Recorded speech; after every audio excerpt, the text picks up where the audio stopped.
Hi there, and welcome to Snapshot News. My name is Elliot Bernard. And my name is Arham Majid. And today we will explore the various regions of our world. Our first stop is South Asia, where our reporter Jimmy will tell us more about the chaos that followed after the fall of the Gupta Empire. Jimmy, what do you have for us? Thanks, Elliot. I'm here in South Asia, and it seems to be fragmented in regional kingdoms. It also appears that there is a unifying force called the caste system here. It's a social system with Brahmin on the top, then the Kshatriyas, then the Vaishyas, and last but least, the Sudras. And what? What is this? Are those Muslim Turks? Run for your lives!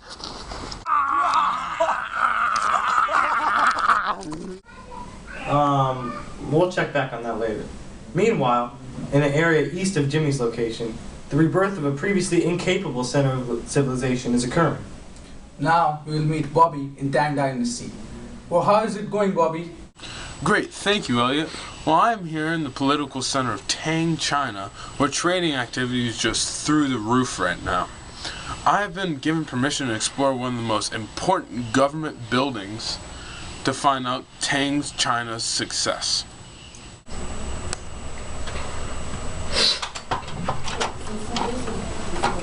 This man is an envoy coming from Tang's tributary state of Japan. He is performing the kowtow bow, which shows the emperor's and Chinese superiority overall. Bobby, I also heard of a ruling population of scholar gentry in that area. Is that true? Yes, Elliot, it is. The man is currently taking the civil service exam. Those who do well on this test will contribute to the thriving bureaucracy in the area led by the scholarly class. Good luck. Thank you for the information, Bobby. Let's take a sports break and see what the latest scores are in the man ball game. The latest match is between Pedro and Andres, two experienced yet argumentative warriors. Let's go see what's happening there.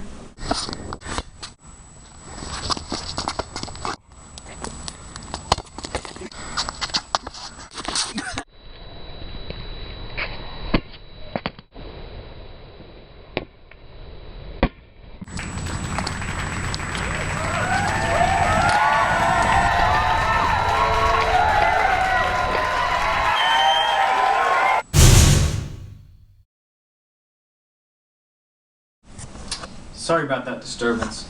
We're back. Our next stop is Sub-Saharan Africa. A new religion called Islam is emerging in this area.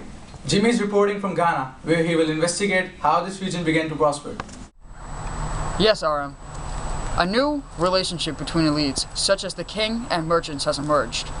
Because many of the merchants are Muslims, administrators here have converted to Islam to facilitate trade. The main items in exchange are gold from West Africa in exchange for salt from the Sahara. The government in Ghana have taxed the gold and salt, leading to great amount of wealth and prosperity in this region. It should be interesting to see how this one plays out. Sounds like a good place to live.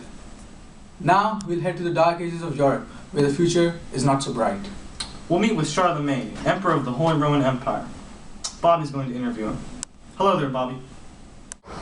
Well, guys, I'm here with Charlemagne, the one and only. So, Charlemagne, how is the condition of your reign so far? Well, Robert, I just united the Franks, and using the church I established schools and libraries. Also, Pope Leo III has named me King of the Holy Roman Empire. Oh, that's great. Well, how was the condition before your reign? Well, before my reign, feudalism was the main source of government, because power was based on land, and there was a distinct social hierarchy with lords, knights, and serfs. Well, alright, well, right back to you guys. Very interesting. We hope everything goes well there. We'll now explore Western Europe's eastern counterpart, the Byzantine Empire.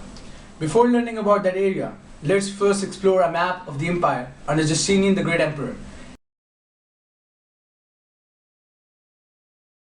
He expanded the empire greatly, which consisted from Anatolia, northern Africa, and much of the Mediterranean world. Jimmy will explore the bustling city of Constantinople at the heart of the Byzantine Empire. What's up, Jim? Alright guys, as you might know, I'm in the Byzantine Empire. This empire was located in the Eastern Europe, and it was called the New Rome after the capital Constantinople was chosen by the Roman Emperor Constantine. This empire was centralized, and because of its central location by the Mediterranean Sea, trade prospered. Here you can see the Hagia Sophia, where Eastern Orthodox Christianity was practiced here. And this is the main religion of the Byzantine people. Back to you guys. So let's take a closer look at the previously discussed regions. First, it seems like their interpretation of Christianity differs. Yes, Arm, I agree. In Western Europe, Roman Catholic Christianity was practiced, which supported the use of idols and gave central power to the Pope. Exactly. And in the East, Orthodox Christianity was practiced, which did not support idols and gave central power to the ruler over the patriarch. A very different religion indeed. Let's now switch gears and head over to South Asia with Jimmy, where some dramatic changes have occurred. Jimmy? Yeah, Elliot. Right now I'm with Mahmud of Ghazni, who is from Afghanistan, and he has conquered much of northern India. How's your invasion going? Oh, well, it's kind of hectic. I attacked the Temple of Somnath for like 17 times before I conquered it. The Hindu princes down in the south are pretty strong to conquer, so I would continue to try, you know. So, what has been your response up until now? Well, Muslims have been pretty supportive, but the Hindu population is not happy, and I pretty much understand it, but I would try my best to stop the tensions. Well, thank you, Mahmud. This is similar to what happened in East Asia. Let's head over to see the developments. Bobby? Yes, Jimmy. Yet another group of invaders have taken over the area in Asia, the Mongols.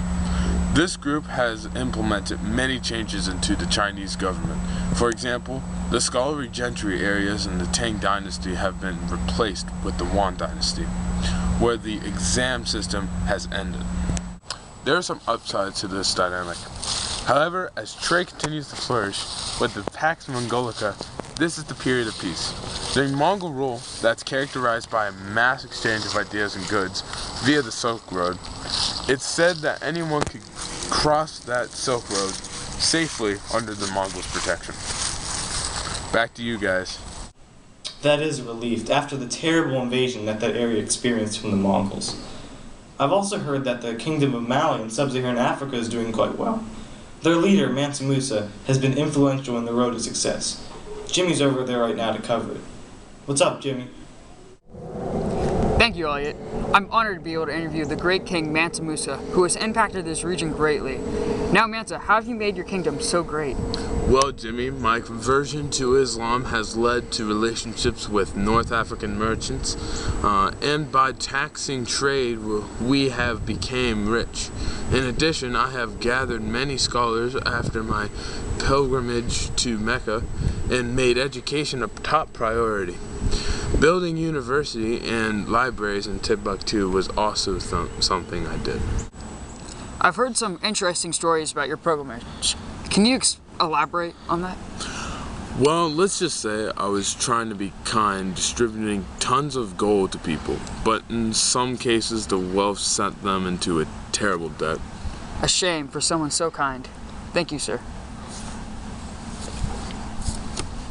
To review, the religion of Islam has had great influence over this region, as leaders continue to convert to the religion in order to facilitate trade with Muslim merchants. It has.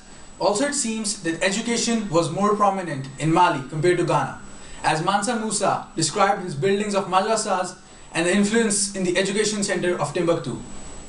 I've also heard that education is on a revival in Western Europe. Bobby's over there right now to cover it. What's up, Bobby? Thank you, Elliot. Today I will be talking about the High Middle Ages and Western Europe. This year is the Magna Carta. It regulates the power of King John on the people in England. The Crusades led to a decreasing power of the church and mannerism. It also increased communication between the West and the East. Also, the Hanseatic League initiated trade in southern Scandinavia and northern Germany, which increased the power of certain towns. Schools were promoted again after Europe came in contact with the ancient civilizations of the Middle East. It's amazing to see how influential the church has been in Europe. Byzantine Empire has also influenced Russia, which now practices Eastern Orthodox Christianity. Let's explore the state of Russia with Jimmy, a unique state compared to the Byzantines. Yes, Elliot, it seems to be very different here compared to other regions. Firstly, the language of the people is strange, as they talk using the Cyrillic alphabet made by missionary Saint Cyril. In addition, their government is decentralized as nobles and princes rule the province. Lastly, they continue to practice the uncommon religion of Eastern Orthodox Christianity. Back to you guys. Let's again take a closer look at these European regions. In terms of government, the Byzantine Empire was more centralized and trading-minded, with a central location. Western Europe, however, was an isolated, feudalistic region with little trans-regional commerce. Let's examine the changes and continuities between these two regions, Byzantine Empire and Russia. Obviously, they both practiced Eastern Orthodox Christianity, and both of their alphabets were derived from the Greek alphabet, with Russia using the Cyrillic alphabet. However, their governments differed, with Russia being a decentralized government, its regions divided into provinces, while the Byzantine Empire was centralized. This concludes another episode of Snapshot News. My name is Arham Majid. And my name is Elliot Bernard. If you want to pass your AP exam, do join us for the next time. Until then, peace out.